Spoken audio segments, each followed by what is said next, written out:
Hey guys, welcome to today's episode. And we are so excited. We have Minter Dial, who is an amazing author, and he is the master of delegation and leadership. So he's got so many great books. I think my favorite is the one called You Lead. And we're so excited to have him all the way from England, correct? London, England, indeed, London, Chantal. England. Yes. So, Minter, welcome.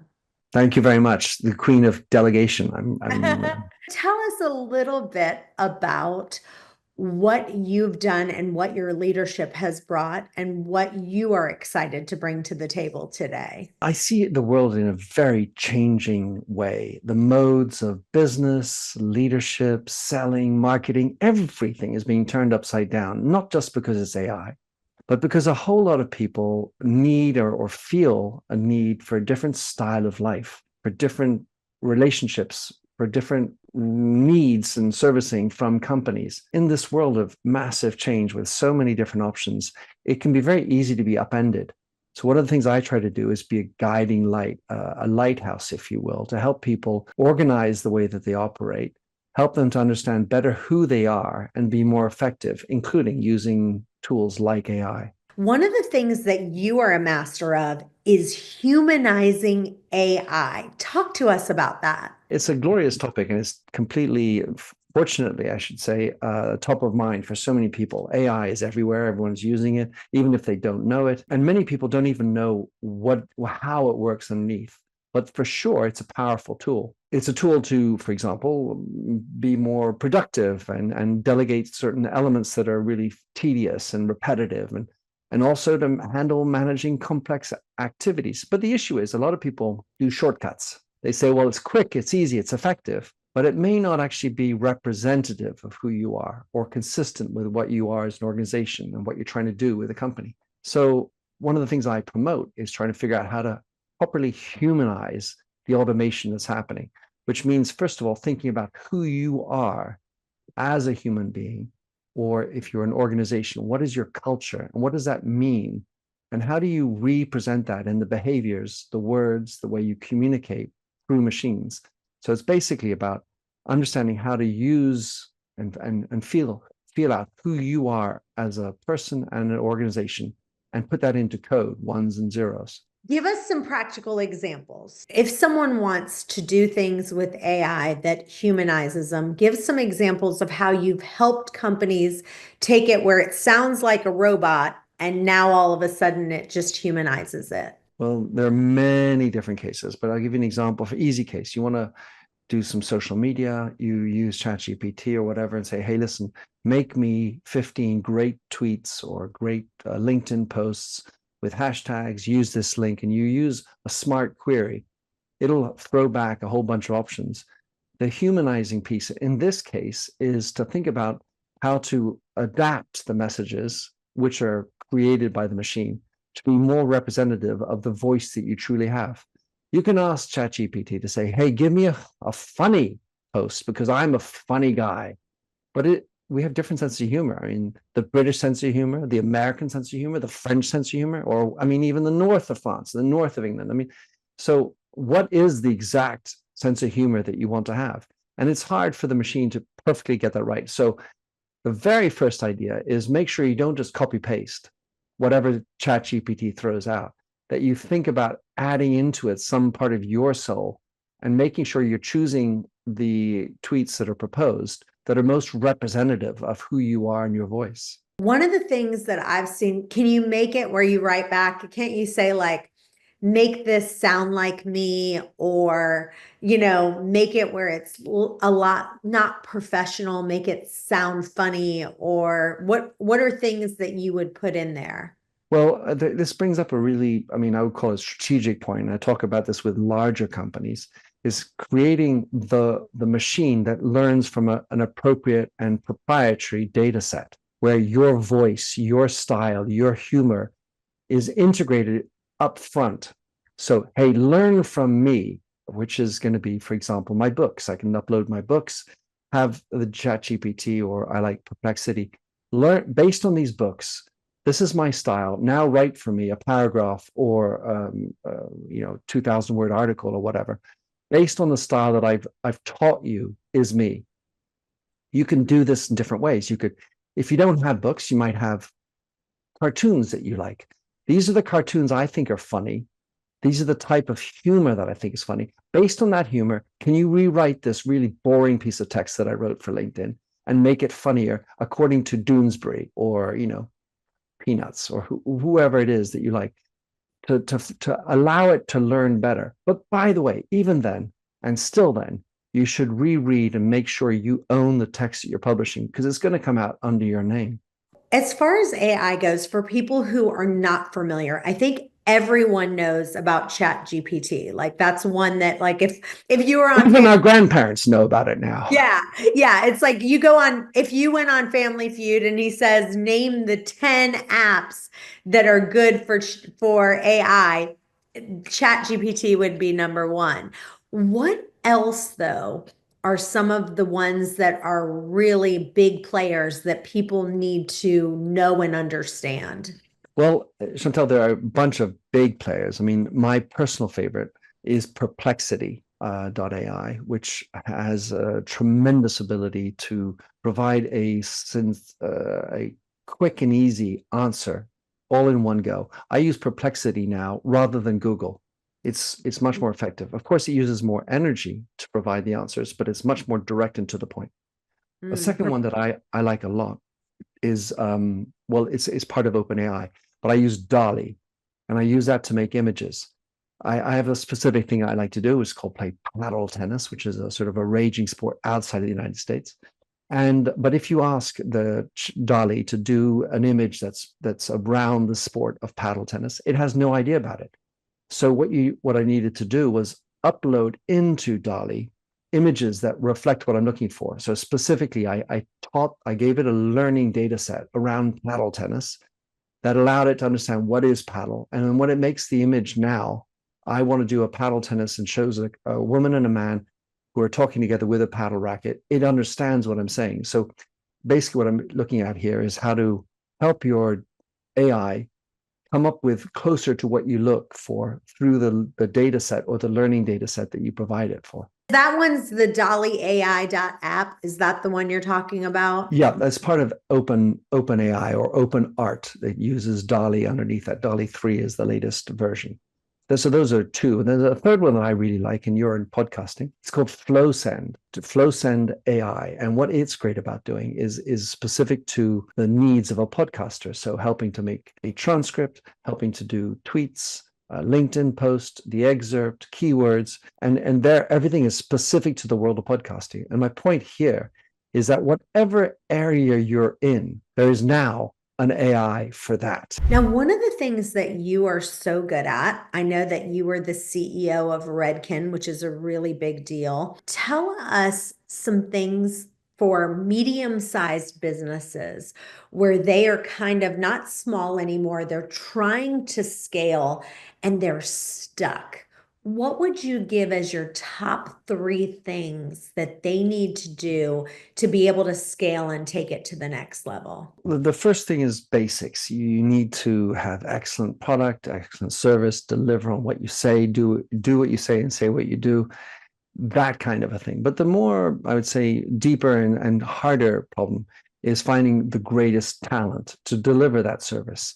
And so how do you do that? Well, you need to be able to find people with the right mindset. I think it's much more important to hire for attitude than for competency. In order for that to work, you need to really understand what you're looking for and probably be able to accept that people are willing to or able to come with their imperfections because no one's perfect. We've created the state where there's so many employees who are disengaged, not properly attracted and into it.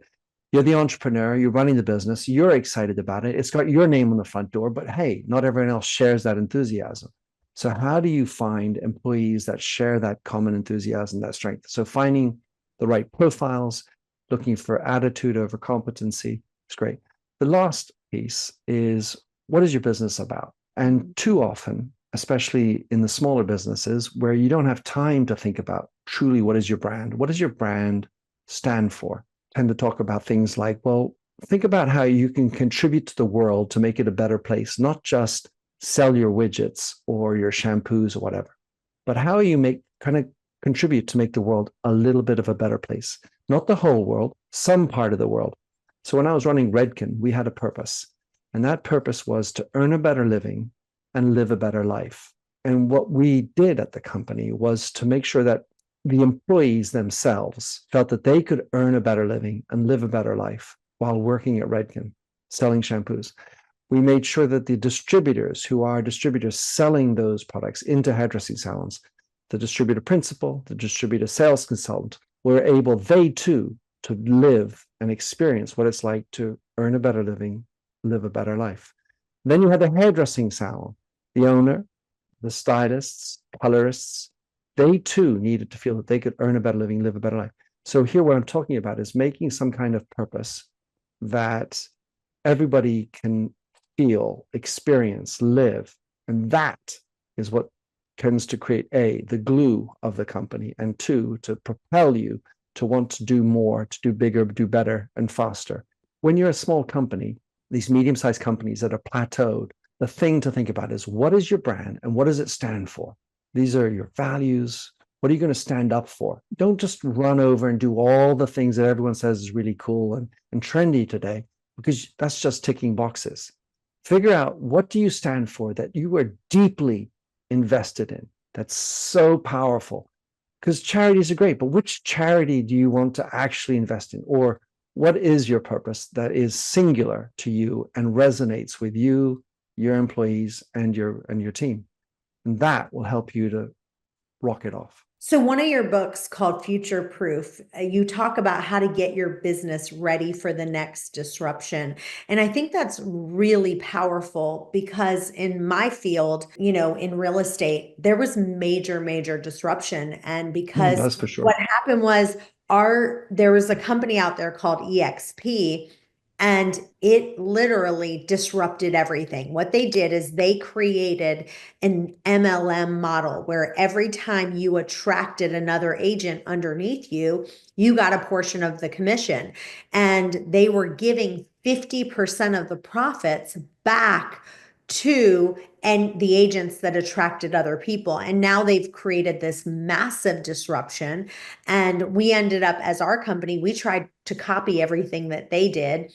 And then they copied a bunch of stuff we did. And then finally we ended up merging in with them because it made the most sense to do a merger with them. But they were a huge disruption, right? And then we became a disruption. And then the two of us kind of, disrupted together. But I know you were the CEO of Redken. Give us an example of something you did while you were CEO that disrupted that industry.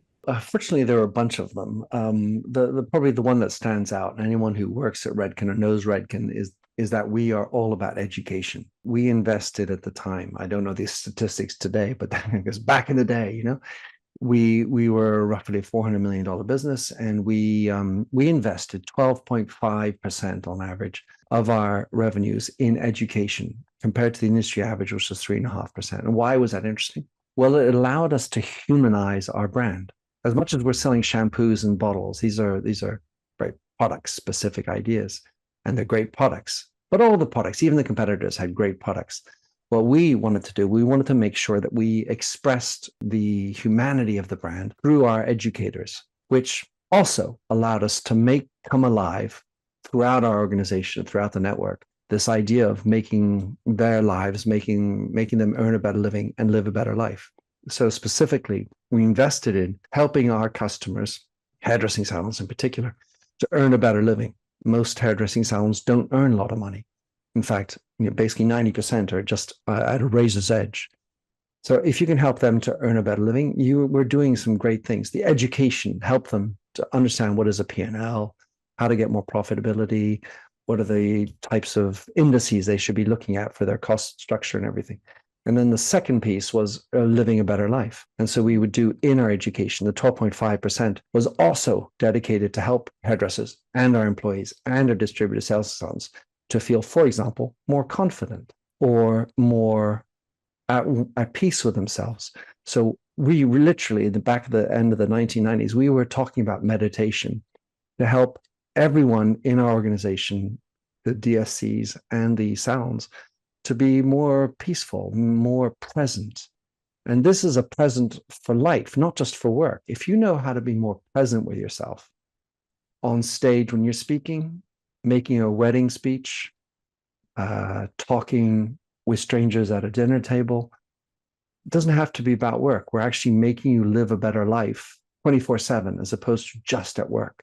And that is a big gift, a much bigger gift than just making you earn more money.